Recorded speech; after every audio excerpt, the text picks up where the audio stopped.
Good day everybody. We've been given a degree 8 polynomial. Now this degree 8 equation is called as octic.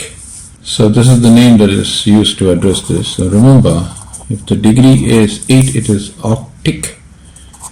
If the degree is 9 it is nonic.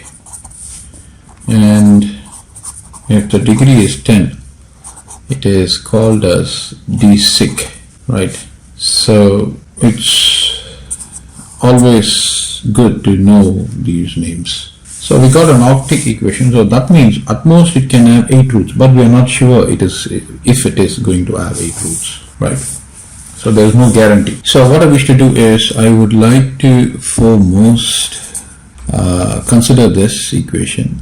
X raised to the power of 8 is equal to 3x negative 2 raised to the power of 4. Consider, and then move the terms on the right to the left in this fashion. After that, I would like to write this as x raised to the power of 4 negative 3x negative 2 raised to the power of 4 is equal to 0, right? And that would only be complete if I place the degree 2 there.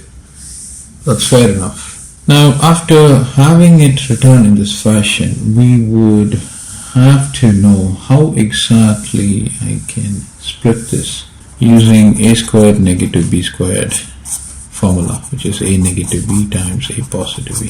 So that is the idea, right? So for that I would have to add one more step. So this is x raised to the power of 4 negative 2 followed by 3x negative 2 raised to the power of 2 raised to the power of 2. So now the form is complete. So this can be rewritten as x raised to the power of 4 negative of 3x negative 2 raised to the power of 2. This is one particular term. The other term is x to the power of 4 positive 3x negative 2 raised to the power of 2 is equal to 0, right? So if you multiply these two, you get this term. Now from algebra, if AB is equal to 0, then this implies either A is equal to 0 or B is equal to 0. So this is what would be the outcome for this. So this is going to be x to the power of 4 negative of 3x negative 2 raised to the power of 2 is equal to 0. The other quantity is x raised to the power of 4 positive 3x negative 2 raised to the power of 2 is equal to 0. Now this is a square.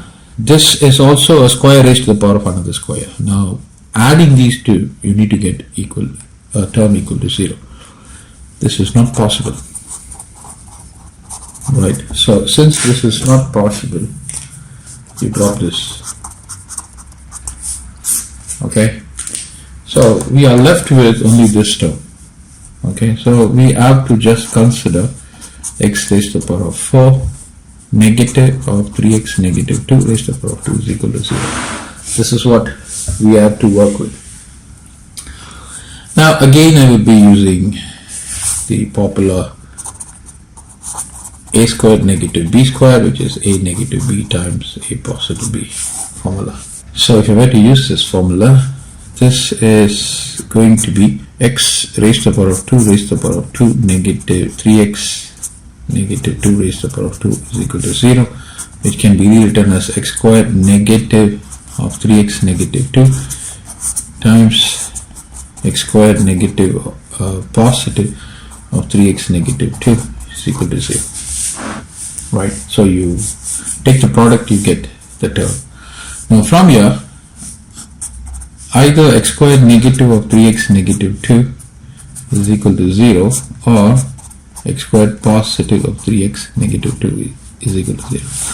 This is possible because it's not the sum of squares. So having got that, what I wish to do from here, this is going to be x squared negative 3x positive 2 is equal to 0.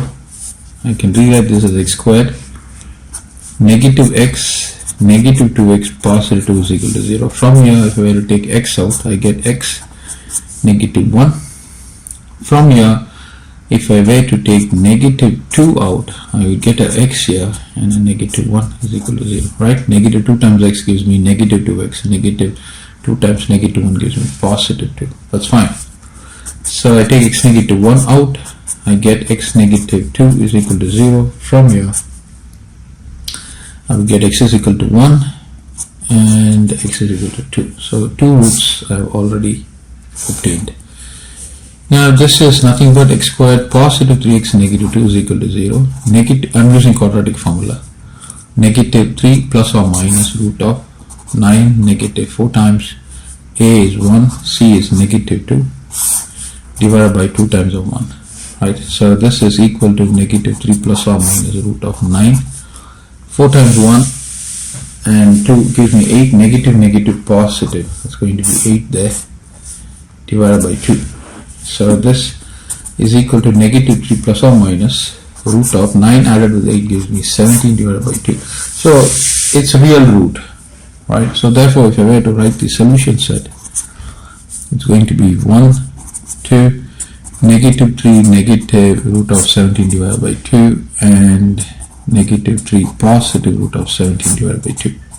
So that is the end of the solution for this beautiful question, students. So even though it is octic equation, we have achieved the solution for this particular question. Thank you everybody. Enjoy your day.